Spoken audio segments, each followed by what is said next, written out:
আসসালামু আলাইকুম ওয়া রাহমাতুল্লাহি ওয়া বারাকাতুহু। আলহামদুলিল্লাহি ওয়াহদাহু ওয়াসসালাতু ওয়াসসালামু আলা মান লা নাবিয়্যা বা'দা আম্মা বা'দ।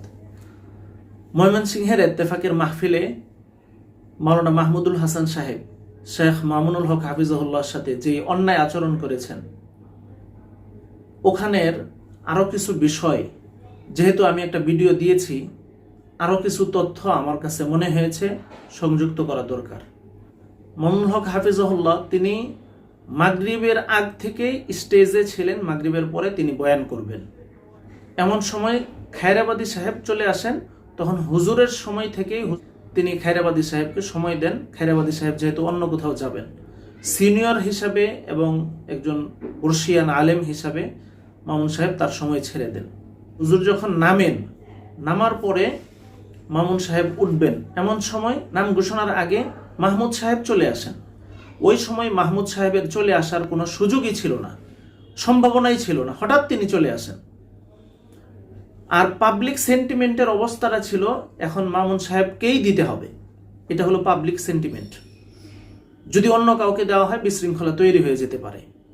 এটা যে কোনো জায়গায় শেখ মামুনুল হক হাফিজুল্লাহর মতো যারা গ্রহণযোগ্য সকলের কাছে তাদের প্রতি পাবলিকের একটা আবেদন এরকমই থাকে, চাওয়া থাকে এরকম।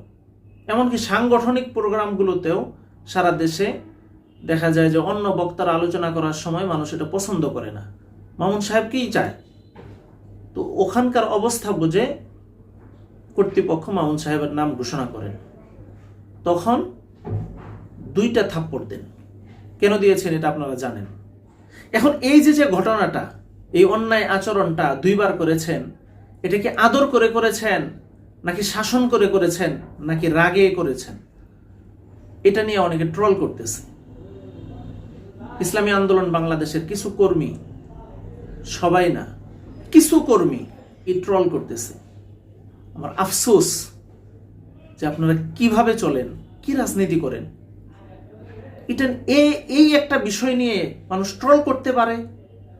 স্বাভাবিক জ্ঞান যাদের আছে তারা এটাকে কিভাবে ট্রলের বিষয়বস্তু বানায়।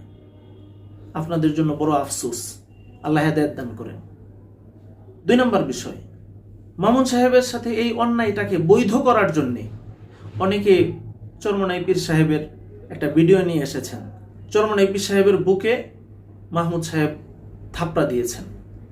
ওই ভিডিওটা নিয়ে আসছেন মামুন সাহেবের গালে থাপ্পড়া দেওয়ার, এটাকে জায়েজ করার জন্য।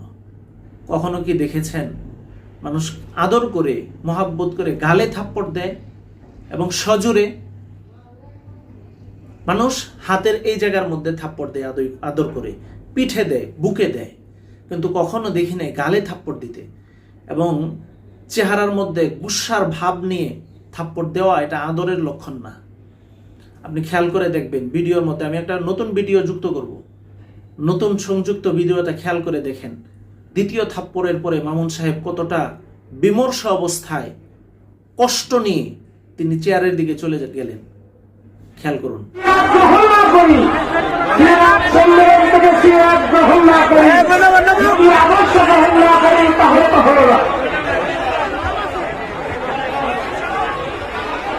আমাদের এই বাংলাদেশের শীর্ষ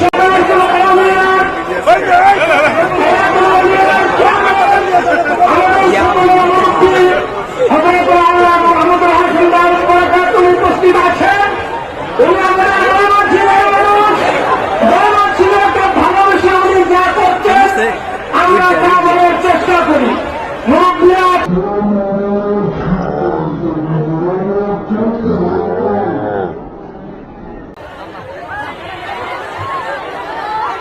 এটা কি আদরের থাপ্পড় ছিল? এবার বলেন। 3 নম্বর বিষয় হলো, অনেকে এই বিষয়টাকে ধামাচাপা দেওয়ার চেষ্টা করতেছেন। কেন ভাই? এটা ধামাচাপা দেওয়ার বিষয় না তো। পাবলিকের সামনে, সাধারণ পাবলিকের সামনে এই ধরনের একটা জনপ্রিয় মানুষ, সকলের কাছে গ্রহণযোগ্য, জনপ্রিয়, তুমুল জনপ্রিয় একজন মানুষের সাথে এমন অন্যায় আচরণ করা হলো, এটাকে ধামাচাপা দিয়ে দিবেন? এটা কি সম্ভব? আবার বলার চেষ্টা করছেন এটার মধ্যেই কল্যাণ। সামনে কখনো খালিদ সাইফুল্লাহ আইয়ুবীকে থাপ্পড় দিবে না তার কোনো গ্যারান্টি আছে? সামনে কখনো মাওলানা হাসান জামিল সাহেবকে থাপ্পড় দিবে না তার কোনো গ্যারেন্টি আছে? তাই সংশোধন হওয়া দরকার। মানুষের খারাপ চরিত্র স্বভাব পরিবর্তন করার চেষ্টা করা, এটা চিন্তা করা যায় না?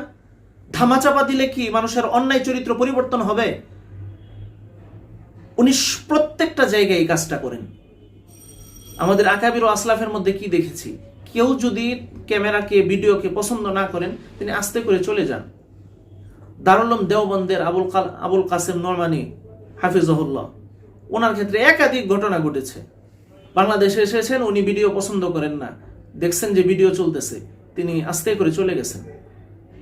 কিন্তু এই ধরনের আচরণ তিনি সকল আলেমদের সামনে, আলেমদের সাথে এই ধরনের আচরণ করেন না। এটা কোরআন হাদিস বিরোধী। কোরআন হাদিস এটা আমাদেরকে শিক্ষা দেয় না। ব্যক্তি কোরআন হাদিসের চাইতে বড় না।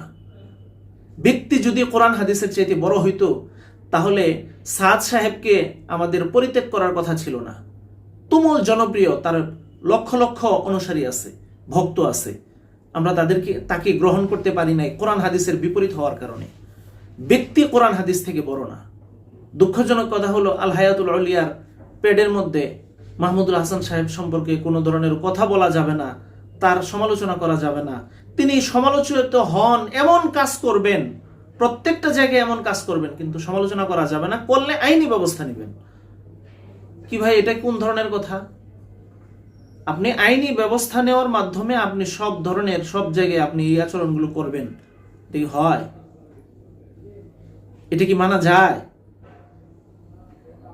এত বড় একটা অন্যায় করার পরেও তিনি সামান্যতম তিনি দুঃখ প্রকাশ করেছেন। এটা কি তার কর্তব্য ছিল না? উচিত হলো দুঃখ প্রকাশ করা। তিনি বড়, যার সাথে এই কাজটা করেছেন তিনি ছোট, তাকে ডেকে এনেও তার কাছে দুঃখ প্রকাশ করা যায়। এবং তার সম্মানের সাথে বাংলাদেশের ইসলামপন্থীদের সম্মান জড়িত, তারা সকলে কষ্ট পেয়েছে, জন্য সকলের কাছে দুঃখ প্রকাশ করা উচিত। সর্বশেষ একটা কথা বলি, ইসলাম কি শুধুমাত্র এই ক্যামেরা, ভিডিও, ছবি এগুলোর মধ্যে সীমাবদ্ধ? বাংলাদেশের মধ্যে ইসলাম বিরোধী কুফরি একটা শাসন ব্যবস্থা চলতেছে। এই কুফরি শাসন ব্যবস্থার সাথে এই জালালি তবিয়তটা দেখানো যায় না? কই, কখনো তো দেখলাম না। এমপি মন্ত্রী এত অন্যায় কাজ করলো, এত হাজার হাজার আলেমকে গ্রেফতার করে রাখলো, রিমান্ডে পা ফেনের সাথে ঝুলিয়ে অত্যাচার করা হলো, পায়ের হাতের আঙ্গুলের নখগুলো পর্যন্ত টেনে উঠিয়ে ফেলা হলো, এত অন্যায় করা হলো, কিন্তু কোনোদিন কি জালালি তবিয়ত, জালালি মেজাজ তাদের সাথে দেখিয়েছেন? ঠিক আছে, আপনি পছন্দ করেন না, ঠিক আছে, এখানে মেসেজটা দেখিয়েছেন, এটার চেয়ে কি ওইটা বেশি অন ইসলামিক না? ওই জায়গায় কেন আসে না? নিরীহ আলেম ওলামা পাবলিকের সামনে, সাধারণ মানুষের সামনে আলেম ওলামাদেরকে এত তুচ্ছ তাচ্ছিল্য করা, এটা কি ইসলাম শিখায়? আমরা ব্যক্তিকে কোরআন হাদিসের উপরে রাখতে পারি না। ব্যক্তিকে আমরা কোরআন হাদিসের নিচেই রাখি। ব্যক্তিকে আমরা কোরআন হাদিস দিয়ে, কোরআন হাদিসের থার্মোমিটার দিয়ে আমরা মাপি। এটাই হওয়া উচিত। ব্যক্তির অন্ধভক্ত হই না, এই মেসেজ নিয়ে আমাদের সকলের চলা উচিত। আল্লাহ তাআলা তৌফিক দান করেন। আসসালামু আলাইকুম ওয়া রাহমাতুল্লাহ।